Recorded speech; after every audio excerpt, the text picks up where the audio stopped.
Step Project Board Game Geek here with Peter Bernizer from Pig's Spiel, and we're looking at Talisman Legendary Tales. Yeah, this looks amazing.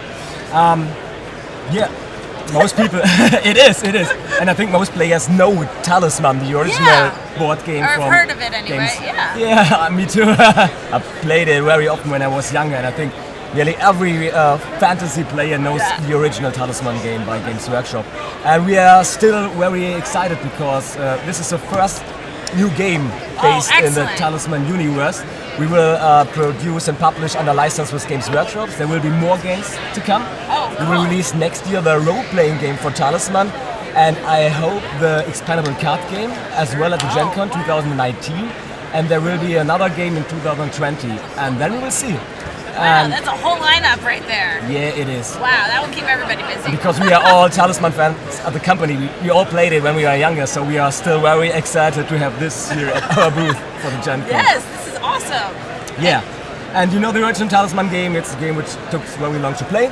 And this game, Legendary Tales, is a family game. Oh, perfect. Yeah, you can play with your kids because parents or players are growing older and they know the original Talisman game and I think, hey, I want to play Talisman with my kids, and that's what you can do. Yeah, that's this game. And it's a cooperative game, so you don't have to clash against each other. So you work together. You have to work together to solve tasks. And that's the first point I want to show you. There are 5 adventures you can play in a row. And each adventure consists of 2 chapters. So, yeah, that's a dragon, of course. It's Talisman, you need a dragon. I need a dragon. It is Talisman, you need a dragon. You know the original cover of the first book? The huge dragon on the cover. Exactly. Yeah, so you need a dragon, of course.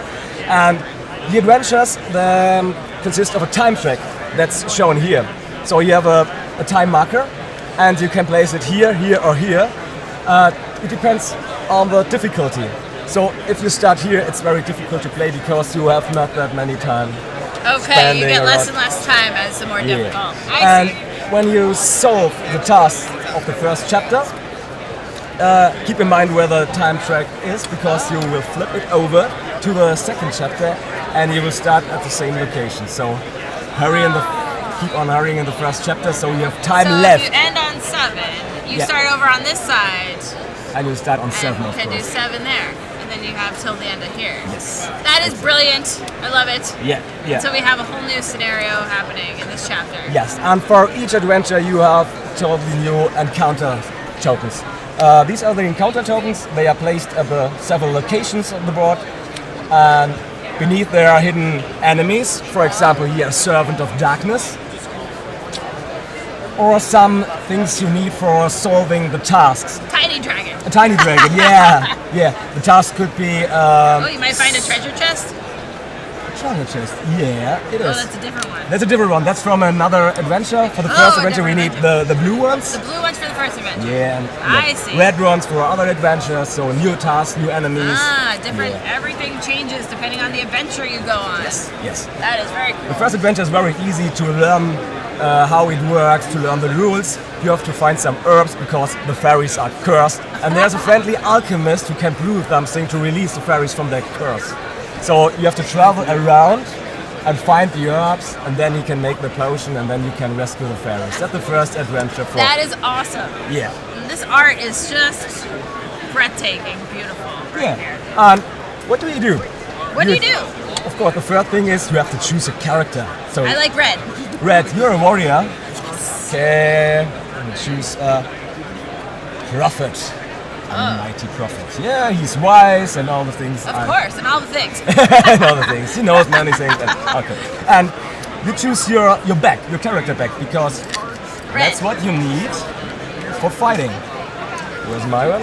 Yeah. Okay, and included are 7 tokens for the start. You can have a look what's inside. I see. That's what I have. You see the symbols, the sword and the magical hat, and enemies are showing the same symbols. The tiny dragon again. Here's a sword symbol, so you need 1 sword to fight or to beat the dragon. I see. So you can draw these from their bag and you have that many. If you have an encounter, you're traveling around. The first thing you do is you roll the dice. 2. Okay, so I can move up to 2 spaces. You have, for example, 1, 2. They have to be connected. You see the pathways. Yeah. And I want to go to the graveyard, of course. I hope there are secrets hidden beneath ancient tombs. I'm a prophet. I have to see out what's going on there. Yeah. And then I can turn them over. Oh, herbs. That's what we need for the first adventure. And a bed. So before I can collect the herbs, I have to fight. Defeat the bat. Yes. Okay, I will do that. I will show you. Put them back into my bag, and I will draw 3 tokens. 3 of them. After my fight, you can start a fight as well if you want. I totally want to start a fight. Okay, what do I have? You got a time. Okay, an hourglass, which means we have to move the time track 1 space forward, which isn't good at all. Okay, because when we reach this point here, we all lose the game. Oh gosh. So, yeah. Is there any way to get rid of that from your bag? Yeah, I will show you. It is. And then I have this symbol, which means I can draw another token out of my bag or out of the bag from another player. Interesting. So when I know, I have no swords left in my bag, but I need a sword or something else to beat the enemy. Go for the warrior. I would go for the warrior because I probably have swords in here. Here the characteristics of each hero, and I know I have only 1 sword inside my bag, 3 magical hats. I have 2 hourglasses and 1 symbol where I can pick another token. Yeah, and you have 2 swords, so of course I will draw from your bag if I need a sword.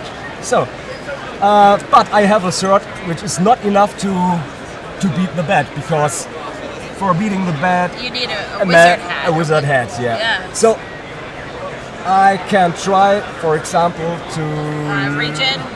Maybe there's the one hat I need. So you get to do it again? Yeah. Keep doing all these actions? I can keep doing this. You got a sword. Okay. Yeah, unfortunately not. Now I can. I will keep them in front of me, face up, and when the next combat will start, I can choose to return them all to my bag, all or nothing. Including mine? When I want to draw from your bag, you can choose, or we can choose together, because it's cooperative, to return all your tokens to your bag. All or nothing again. Okay. Yeah. When you beat enemy, you can have the loot. It's all about the loot in these games. So for each enemy, I can draw one of these shiny things, and that's a crown with 2 magical hats. That's great. That's awesome. And we can decide if we want to use it or not. Yeah. And then we can put it into one player's bag directly. And then we get to draw it. Yeah. So we will improve the bags during the play. That is awesome. Yeah. That's the core mechanics, to improve your own character, to improve your bag, the bag building mechanism. Exactly. Looks like each character has an ability as well. Each character has an ability as well. Mine is, if you draw a token which makes you move the time counter forward, which isn't good at all. No. You may use this token also as a sword or a magical hat. Oh. So that could have been used for you, because you had it. Because I have the power, I can use this use it as a hat to get the bat. Yes. Look at that! Yes. Yeah, easy. You had it. Each character has this unique ability. The dwarf, if you're allowed to draw 1 or more rewards, draw 1 additional reward and then return 1 reward. He wants all the loot. So we can choose, I draw 2 tokens, that's good for the warrior, or that's good for the troll, and take it. Yeah. And that's it. Yeah. That's it. So we have to beat the requirements of the adventure to win. Yeah. Or you have if to the read time runs out, we will lose. Exactly. Yeah, that's it. Each adventure has a storyline. You can read some fluff texts, and then you have the task shown here. You have to solve to win the adventure, and then you can progress. So you need to do whatever this Adventure 3 does, and that is amazing. Well, thank you so much. Oh, easy and it's fast. available. And it's available here at the Gen Con, yes, of course. And I think next week it will be available at retailer stores. So excellent. Here at the Gen Con, so you can look in a couple weeks next week. We produced it in the US, so we have it in time here at the Gen Con, because it was so important for us to have it here. Yes, absolutely. Yeah, we had to do this. It's good to produce it inside the US. And I'm excited what's next. And this plays how many? 15. No, sorry. How many does it play? 1 to 6? 2 to 5. 2 to 5? Yeah, 2 to 5. 2 to 5. And it's fast and fun to play. I think you can play your adventure in half an hour or 15 minutes if you know the rules. So, excellent. Yeah. Thank you so much, Peter. Yeah, thank you.